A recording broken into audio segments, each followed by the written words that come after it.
Vous, par exemple, en tant qu'imam, certains disent, voilà, ceux qui connaissent le Coran, qu'aujourd'hui on ne peut pas vivre en faisant une lecture littérale du Coran, que c'est pas adapté à notre époque, à notre civilisation. Est-ce que vous, lorsque vous faites des prêches, lorsque vous rencontrez vos fidèles, vous leur dites, ben voilà ce que dit l'islam. On peut peut-être pas s'adapter, enfin se plier complètement à toutes les règles de l'islam littéral qu'on trouve dans le Coran. Il y a aussi les valeurs de la République. Est-ce que vous expliquez ça à vos fidèles? Vous savez, madame, ce qui est parfois difficile, c'est que quand on parle, on n'a pas l'impression d'être entendu.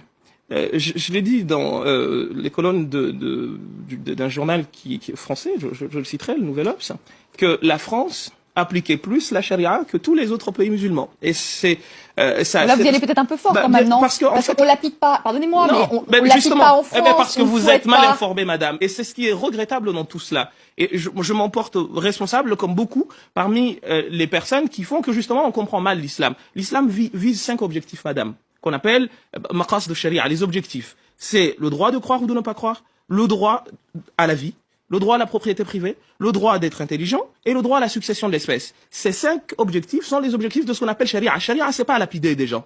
C'est autre chose, ça. C'est un point de jurisprudence sur 1 200 000 questions de droit musulman. Et on a voulu aujourd'hui, parce qu'il y a des actes barbares qui sont commis par des fous, qu'il faut appeler ainsi, réduire la charia à la lapidation, etc. Et sincèrement, je vous pose la question. Si c'est les 5 finalités de l'islam, dites-moi un pays qui se veut musulman, qui les respecte ou qui veut les atteindre autant que la France. Je vous dis, il n'y en a pas un seul. Sauf que, encore une fois, quand on parle, on dit les choses, des fois, on a l'impression qu'on ne veut pas nous entendre. Et au fond, on ne veut entendre que ce dont on a envie. Mais vous voyez, vous me dites, vous y allez fort parce que vous dites que charia, c'est lapidé. Parce qu'encore une fois, les choses vous ont été mal présentées et malheureusement, vous n'avez pas été chercher l'information là où il faudrait.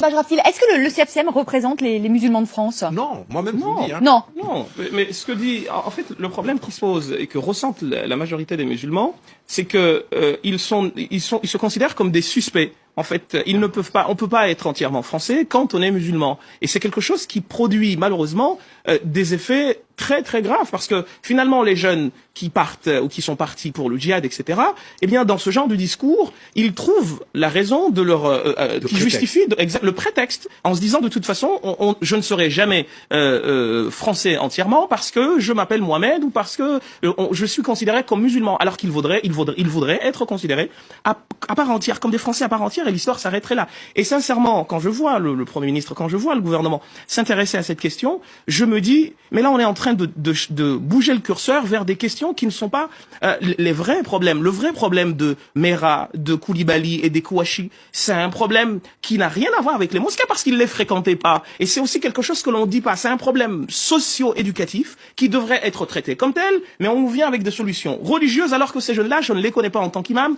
Et pour être honnête avec vous, ceux qui vont jusqu'à ce bord-là ne me considèrent même pas comme musulman. Absolument. Et je trouve ça scandaleux qu'on vienne me demander à moi des solutions pour des problèmes socio-éducatifs dont je ne suis pas maître. Je suis d'accord que tous, parce que nous sommes dans un bateau commun qui s'appelle la France, cette France que tout le monde chérit, il faut que chacun de nous y aille avec les moyens qui sont les siens, mais qu'on vienne demander aux imams des comptes sur des problèmes socio-éducatifs que la société dans son ensemble n'a pas réussi à résoudre, je trouve sincèrement que c'est très déplacé et de